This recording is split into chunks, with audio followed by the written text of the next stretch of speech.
evening. You're watching ThinkTech Asia, and our program this evening is all about the Eurozone, the EU, and the Euro, and whether she's going to stay in one piece or likely to crack apart. And to help us with this discussion, we have our very own Hawaii Citizen Diplomat, Pat Border, with us in the studio. And Pat, nice to have you on ThinkTech again. Always nice to be here, David. Lots of fun. Ladies and gentlemen, if you don't know, if you missed other shows with where Pat Border has been involved, I'd encourage you to watch him, because this is a man that has traveled extensively in various parts of the world. He's had some really interesting travels as a citizen diplomat in North Korea, and he's also recently made some interesting travels into Europe. And so what we want to do in the program today is talk a little bit about the European Union and look at some of the potentials that might cause, potential reasons that might cause that whole system to crack apart. And if that were to happen, what would the ramifications be for the US dollar, for the United States, and how that might impact you and your business. And so, Pat, let's get started here for those viewers who perhaps don't know a little bit much about the EU. They hear the name. What is the European Union to start with here? And Mr. Producer, if you would assist Mr. Border with visual number 1 here, so he's got a map to work with. There you go. Okay. After World War II, there was an effort to strengthen Europe, which had been devastated by the war, and long about the 60s, what came to be known at that time as the common market was forming. It was in its nascent, its very beginning stages. Ironically, when the British first wanted in to what was then called the common market, Charles de Gaulle and the French vetoed their application.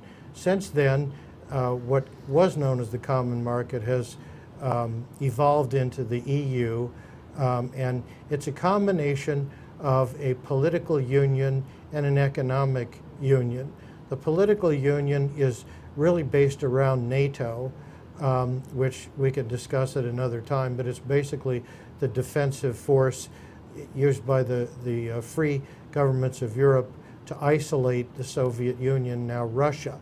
But the economic union came into being in the late 1990s with the adoption of the euro as a common currency. Now, of course, before that, well, the British had pounds, the French had francs, the Germans had Deutschmarks, and in fact, the British, ironically now, are a little standoffish because they've maintained the pound sterling. But all the other 22 countries in the Eurozone have a common currency.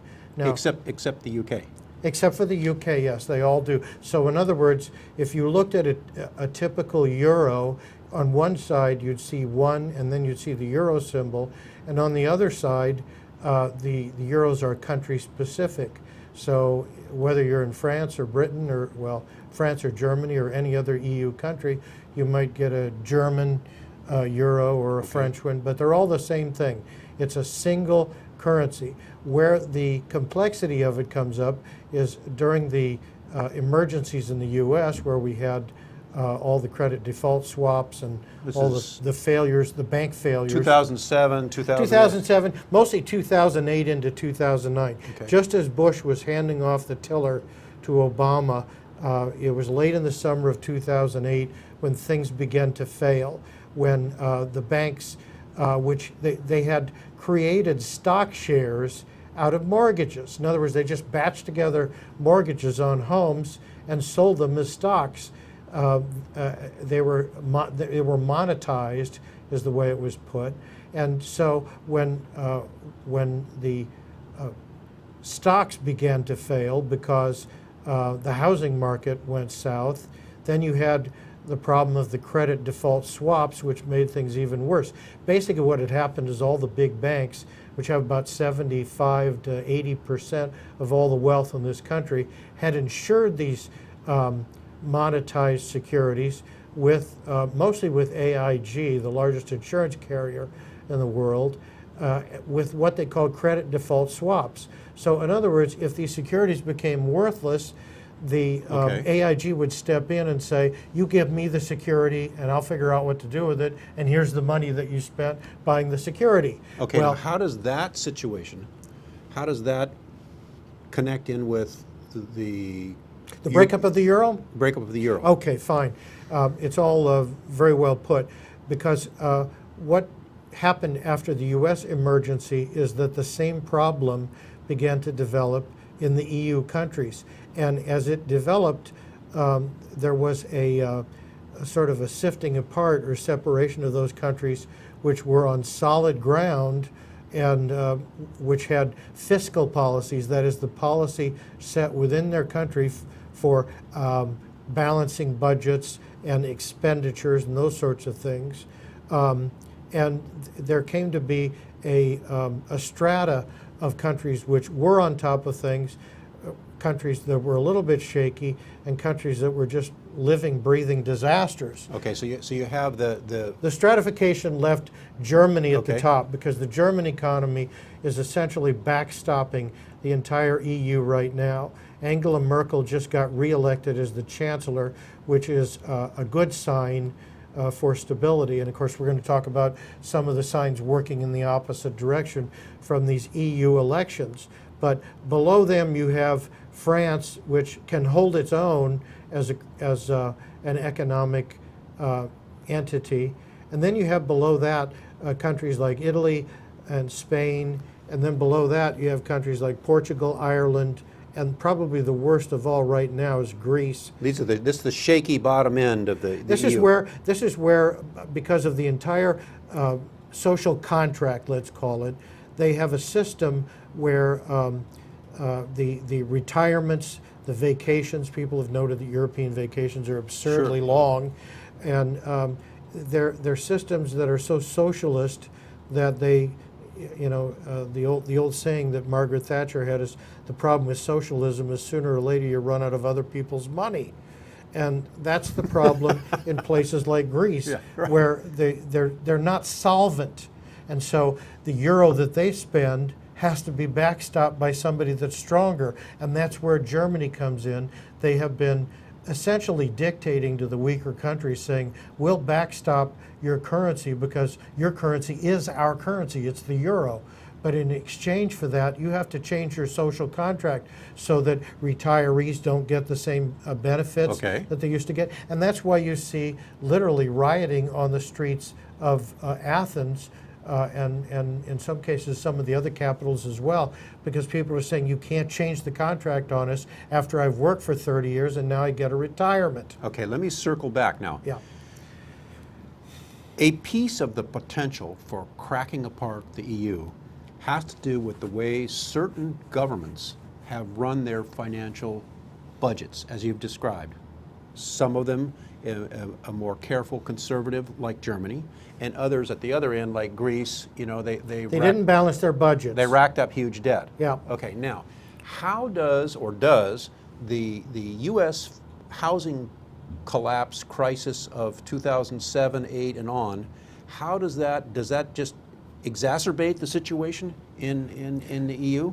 Not as such, but it's evidence of it's evidence of sloppy fiscal policy from our country, and we're one example of how not to do it right now. Were there banks in those European countries that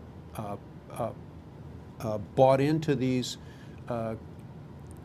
If you're asking whether housing itself is the problem in all countries, I would say no, because deficit spending, for instance, let's take Greece. Okay. In 2004, the Greeks were the hosts for the Olympic Games. Okay. Well, there's only 11 million Greeks in the country. It's a small country, and for them to create all those new stadiums and sports venues was very, very costly. And to this day, most of what they created isn't used for anything.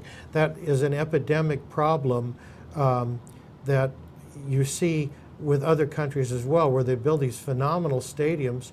For instance, the Brazilians built a stadium right out in the Amazon basin, and it's out in the middle of nowhere. So now that those soccer games have occurred, the World Cup games, they can use that same venue for the Olympics 2 years hence. But then what do? This is in the middle of nowhere, and they have to pay for it, and they haven't paid for it. So the same thing happened okay. in Greece, and whether it's retirement packages or the working hours and circumstances under these socialist regimes or these very liberal regimes in Western Europe, the government has racked up net losses. It's racked up deficits, and they can't survive this way. So when Germany, which is a stable economy, looks at these other economies, they have to tell them, look, in order to backstop you, we must insist that you change your social policies, the whole way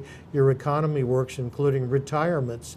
And if you don't, of course, the ultimate, I mention this because this is the topic that's going to come up, the ultimate sanction is, will you be forced out of the Eurozone? Will the dominant country within the Eurozone simply say, we will not backstop you any further, you must leave? And that is a risk.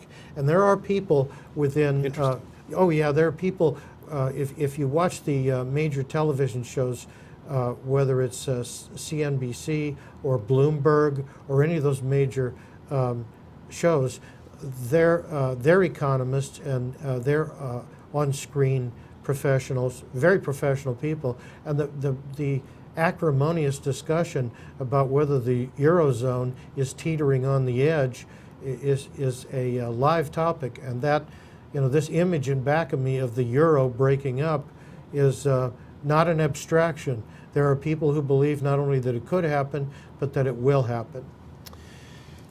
We want to talk, Pat, as we get a little further into this program about any other reasons that these cracks are occurring.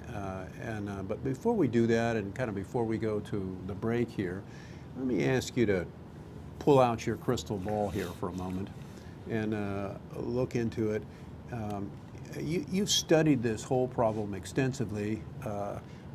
As you look into the crystal ball in the future, what do you think? Is it likely that we're going to see a country with the financial situation like Greece? Are they going to be kicked out in Portugal and Spain? Do you see the EU breaking up? I'm not smart enough to know, but you are a negotiator just as I have been over my career, and you always know that when is the last offer made? When is the last demand made? You just never know whether there's another one which could come in to save the day. I have read books that say a crash is coming, but it won't be on account of the euro because the decision was made. It was a conscious decision to form the Eurozone. And for sure, it's been a long time in the coming. We're talking about an effort which has come over the past really 60 years after World War II. So it's not something that anyone would undertake lightly. But there are people, the public generally should know that there are people who predict the Eurozone will break up. I don't have an opinion. I'm not smart enough. But I've heard smart people. Steve Leisman, who is a CNBC correspondent who is nicknamed the Professor, just spent some time today interviewing Barack Obama. And he's at the very top in the way of intelligence and has spent some time in the Soviet Union and in Russia. He predicts that the Eurozone will persevere and will not break up. Another correspondent, a very bright fellow with the CME market in the commodities market in Chicago, is Rick Santelli. And if you watch him, he has said outright in the bluntest terms that the Eurozone will break up, and there are other people. It's a minority view, but these are credible people expressing these opinions. So it's something that the breakup of the Eurozone I would take seriously. Okay. On that rather exciting note, we're going to go to a commercial break, and when we come back, we'll be talking about some of the other aspects of a potential breakout and its breakup of the Eurozone and its implications for the US dollar and the United States. And we'll do that when we come back from the break, so stay with us. Hi, I'm Donna Blanchard, and I host the show Center Stage on the ThinkTech Hawaii digital series right here every Wednesday from 2 to 3 Hawaii time. I would really love to have you watch the show and see what we do here. I talk with some of the most amazing people, artists, most of them, all of them involved in some sort of artistic process. And our goal here on the show is to dig into that artistic process, and you would not believe what some people say, what some people do, what people go through to express. And these are people who have to express somehow, and I find that infinitely interesting. Not only that they have to express, but how they end up doing it. I really hope that you will watch the show and enjoy talking with some of these people the same way that I do. Thanks, and I hope to see you soon on Center Stage on the ThinkTech Hawaii digital series, Wednesdays from 2 to 3. See you soon. We're back. You're watching ThinkTech Asia, and today we're talking about the EU and Europe, so don't be confused. And our special guest here in the studio with us is Citizen Diplomat Pat Border. And what we're talking about is the potential, and it's a rather serious one, of the EU cracking up. And if you just joined the program, right before the break, Pat was talking about the financial reasons, pressures that the EU is under with countries that are heavily underwater debt-wise, and those are, help me with this now, Pat, Greece, Portugal, Spain, and perhaps Ireland. Ireland. Ireland would be one of those countries. And perhaps Italy as well. Italy is a little bit shaky. France is somewhat above them on another tier, but they're not strong enough to provide assistance. And then you've got Germany, which is literally backstopping everybody. And the reason this is important is because they're all spending the same money. The value of having a single currency so that commerce can be promoted by not having to break up every deal on whether it involves lira or francs or Deutschmarks, that has a significant amount of value, and it adds to the collective strength if everyone is on script. But the problem is where you have countries that do not have the discipline, and typically it's those countries that are very liberal with their vacation policies. And a heavily socialist welfare state type thing. The more welfare state-like these places get, the more they are a problem for the euro. And we talked about, will the euro survive? And the answer that I can give you, the best answer I can give you is I don't know, but there are prophets of doom, and they are credible people. Okay, so ladies and gentlemen, you have probably, some of you have heard about these potential cracks in the EU and what might happen. Some of you have, some of you may not.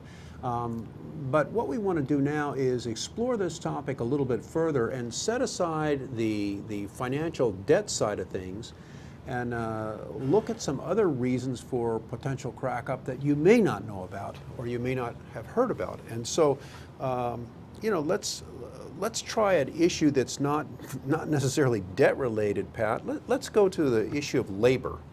Employment, absolutely. And so is that a soft spot or pressure point or crack point? It's a rough spot because one of the underpinnings of the EU is the free flow of labor. So if Britain or France or Germany is going gangbusters with construction, with housing, the idea is that labor can flow from other countries to pick up that load and to provide the labor that's necessary to get the job done. And that naturally causes, for a number of reasons, it causes strife among the countries because the feeling is, why are the good jobs going to people from Belgium or France when British people or Italians are unemployed?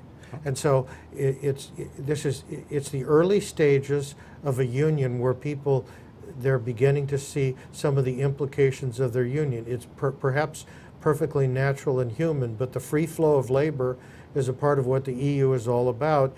And there is resentment from people that all of a sudden find, well, there's a lot of British people in town, or there's a lot of Irish. Okay. And so let's take the word you used in the sentence, which I think is very apropos, and that's the word resentment.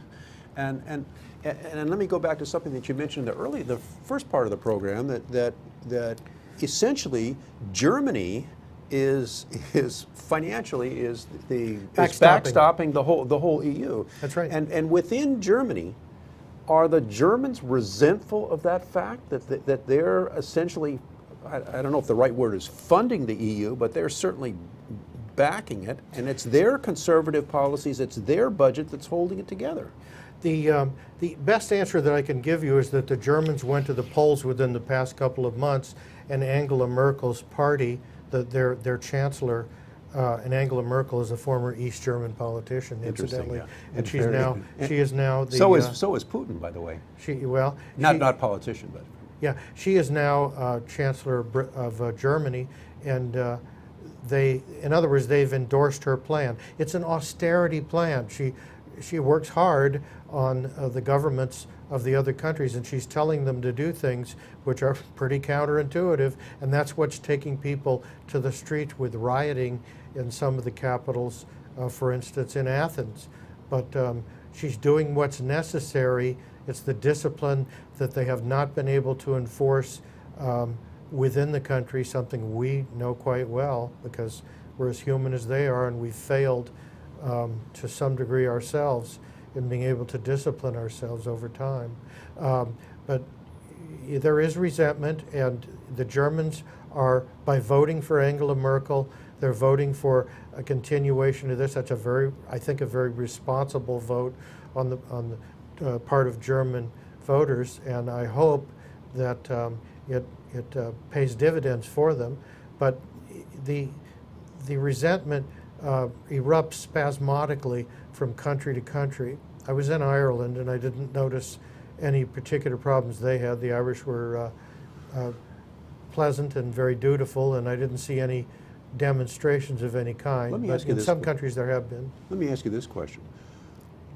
What happens to the EU if somehow there's a political change in Germany and Germany loses both Angela Merkel as well as her party? There's a change in the government in Germany. Is that a potential crack that could, a fissure that could develop? If Germany all of a sudden changes hands politically and says, hey, we've enough. If I had the ability to predict that, I'd be making a lot of money for doing these programs. Enough. And I'm not. Okay. One more question here that comes to mind. We've seen this very, very painful crisis erupt in the Ukraine with the recent Russian annexation of Crimea and the separatists operating. Does the Ukraine situation add to the cracks or promote unity? How does that fit into this whole picture? Whatever happens that is destabilizing, you have to remember, for as much of a cause for pain and worry as it is for us, the Europeans are just that much closer.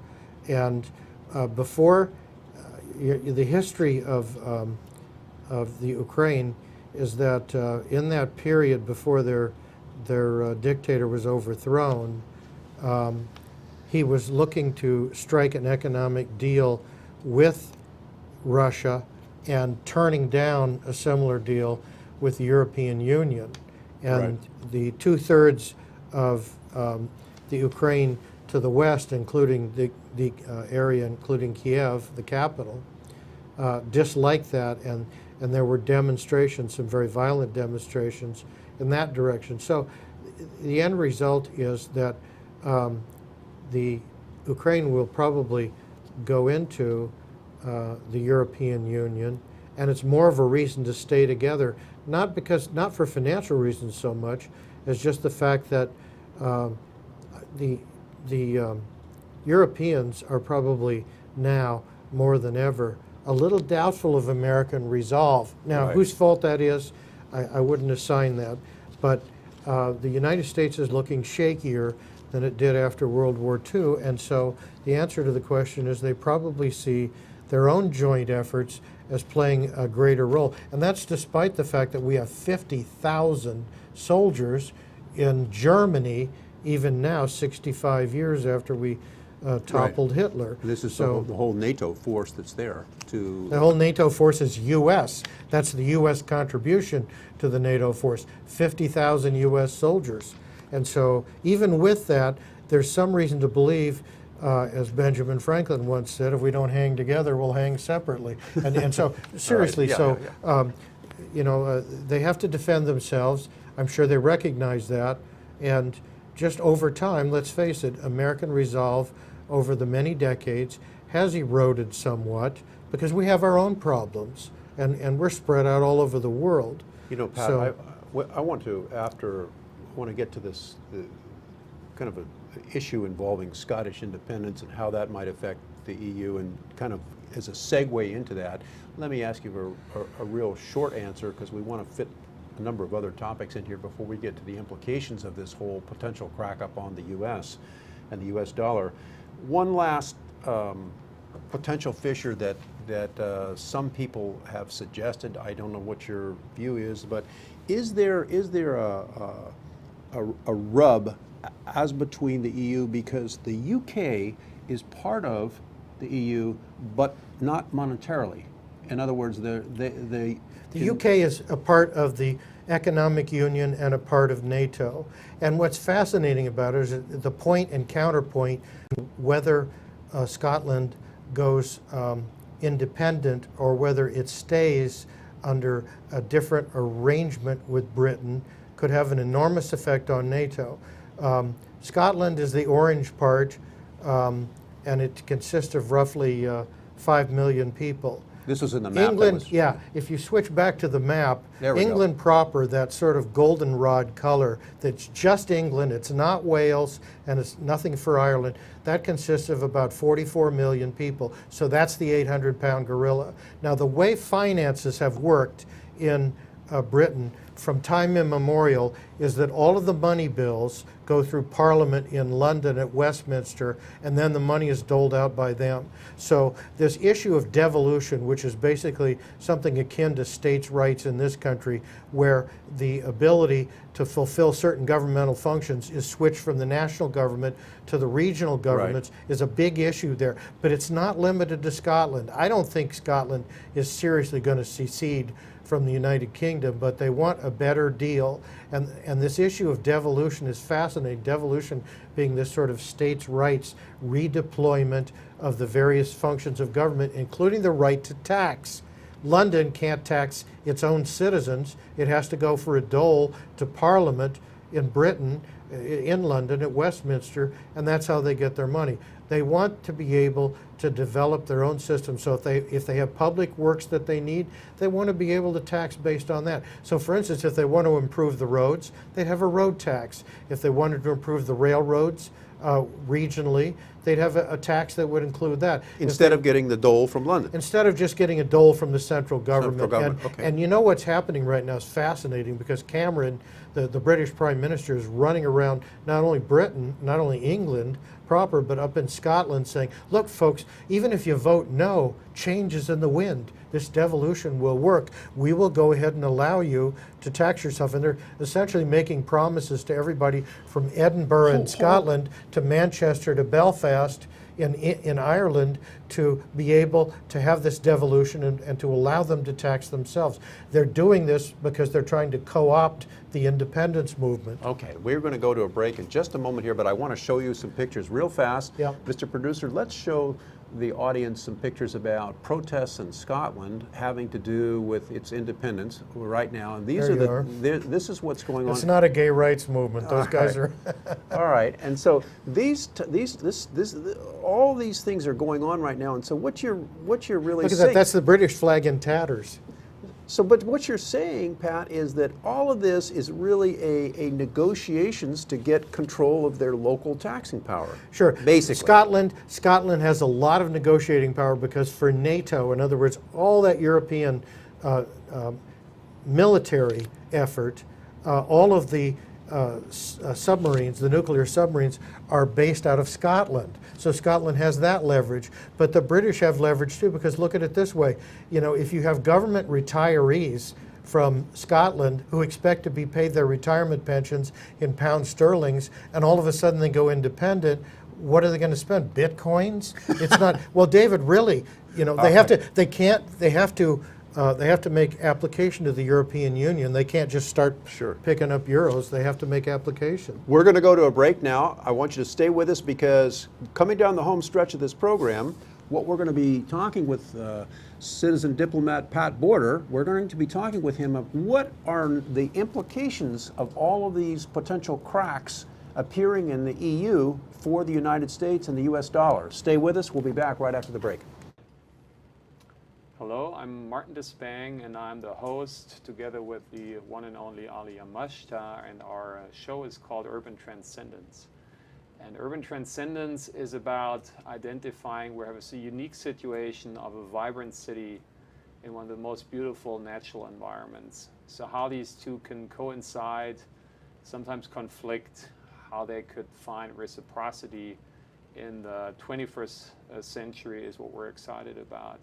And we're planning on bringing in a diverse body of guests, both from the arts and the science and the established and the wise and the emerging generation.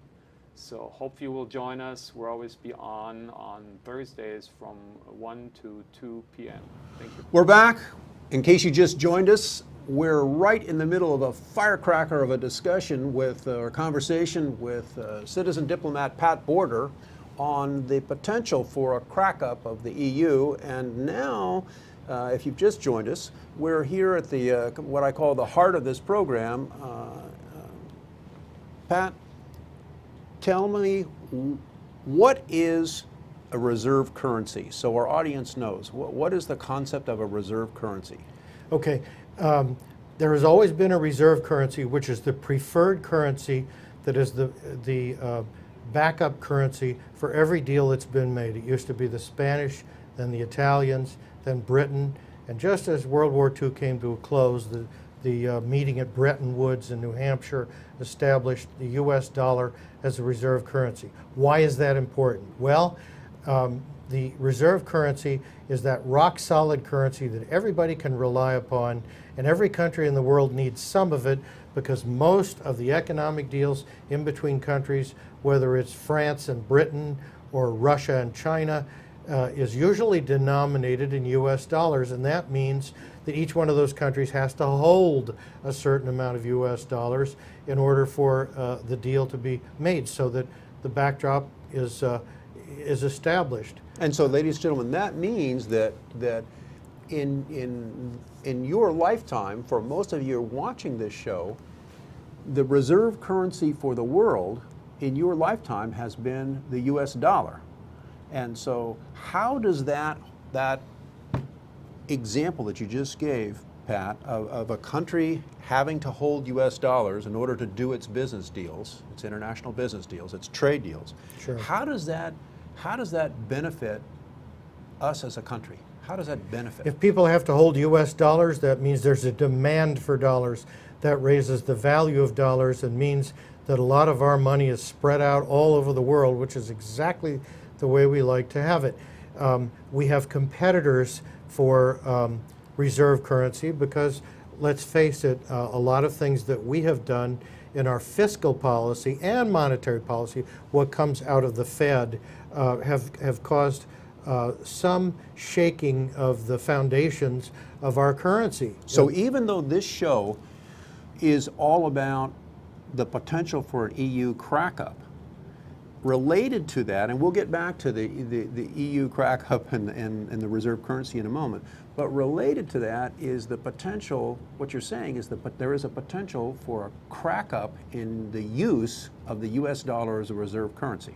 There's competition, let's put it that way. Okay. And there are reasons why people would find that the US dollar is less than certain. No matter which side or which combination of people you attribute a $17 trillion debt to, it does undermine confidence in the United States. So you look to other countries, you look to other regions. The EU is a potential reserve currency. So anything that undermines the EU causes that currency a problem as a reserve currency. We already know that the Chinese yuan is so pegged to the US currency that it's being manipulated. So in other words, if our money goes down, the yuan goes down. If our money goes up, the yuan does. It's always roughly 6.7 yuan to the dollar.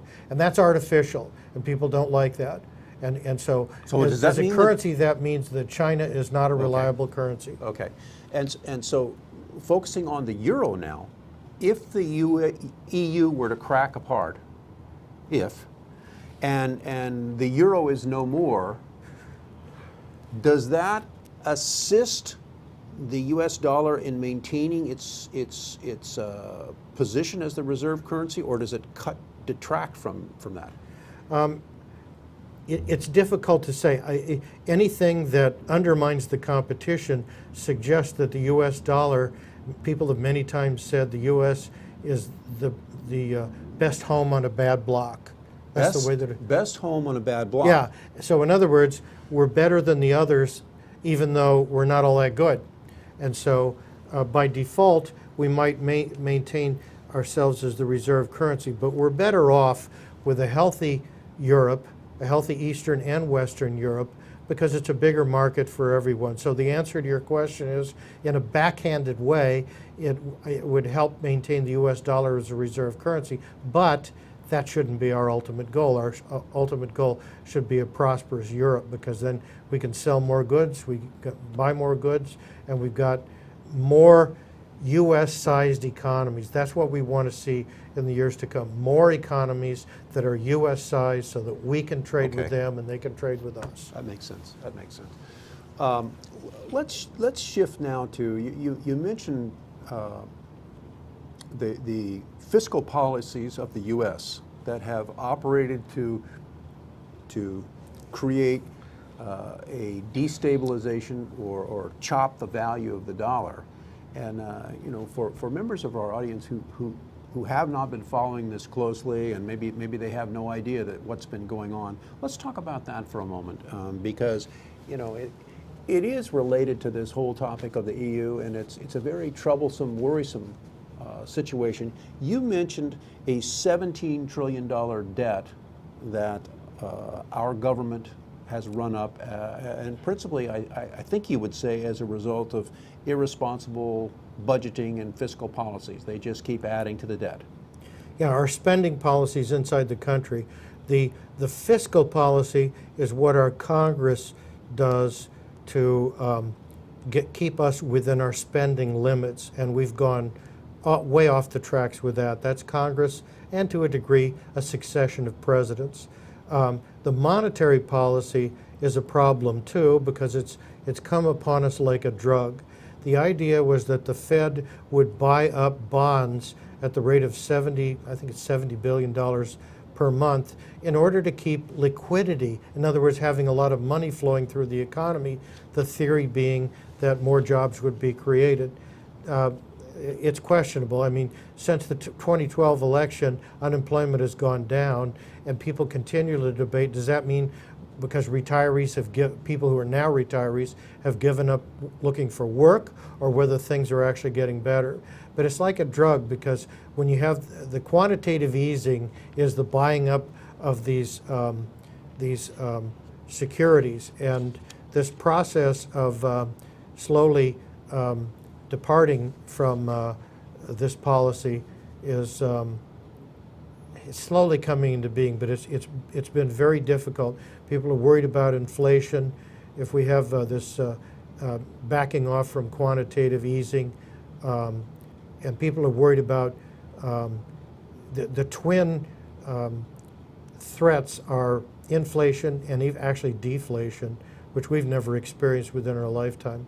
And so our policies, we don't have balanced budgets, and we don't have spending within our limits, and we know that the social benefits have to be curtailed somewhat.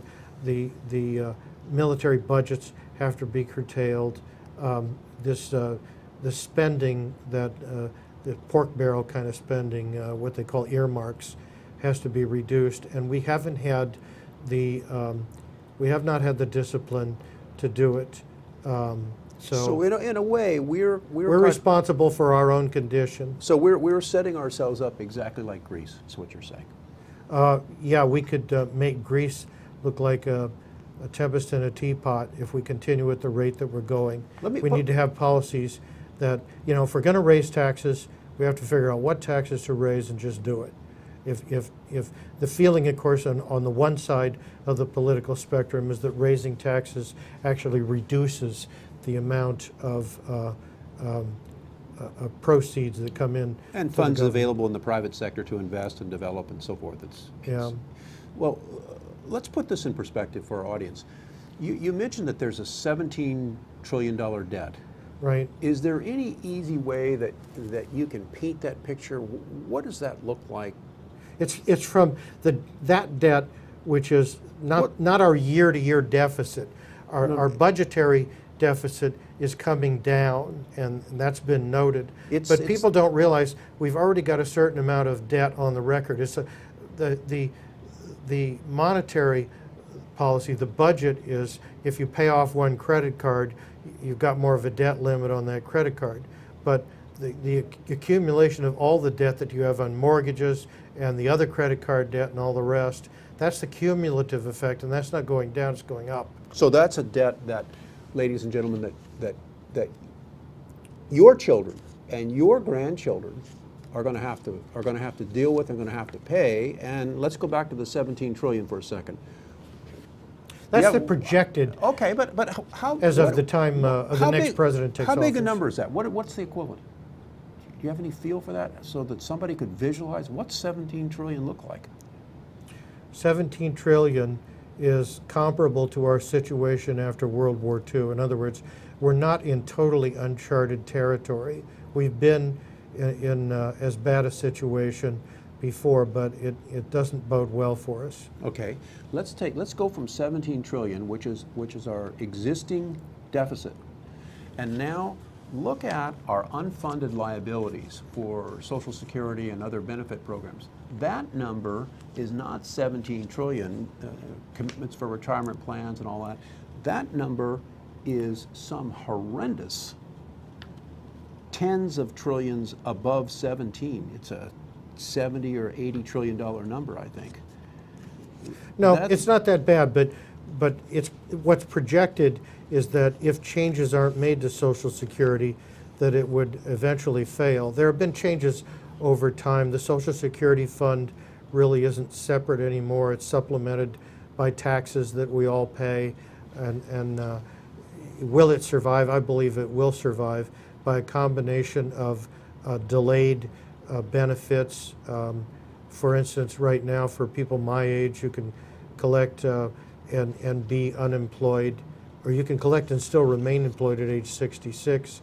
If you hold off until your 70th birthday, you get 40% more. Now, if as people live longer, if they just put that retirement date back further so that people are contributing further into their lives, it can work. I don't think that the failure of Social Security is something we should be predicting at all right now. Okay, let's circle right back for one last comment having to do with the EU, and then we'll call it an afternoon here, or an evening. And so the question that I want to put to you, Pat, is that this strain that the EU is operating under now, and they've got a financial strain on one side, they've got some energy challenges with a lot of their natural gas coming in through the Ukraine, originating in Russia, and then they've got a security threat on the far eastern borders of the EU now. Do you see in the short term the EU pulling itself together and linking arms and really starting to operate more successfully than they have been? Or are we going to see more of this? No, what stagnation? I would anticipate, it's not really stagnation. It's as the European parliamentary vote happened, there were some gains. I think they were really modest gains in France and Britain for those people who are the nationalists, where these are the people who are saying you cover your own weight or else we're done. Okay. Well, once again, Citizen Diplomat Pat Border, thank you so much for joining us here. Ladies and gentlemen, you've been watching ThinkTech Asia, and I'm your host, David Day. Please have a wonderful evening, and if you're in your car listening to this program on audio, have a safe drive home. Good night. Thank you very much.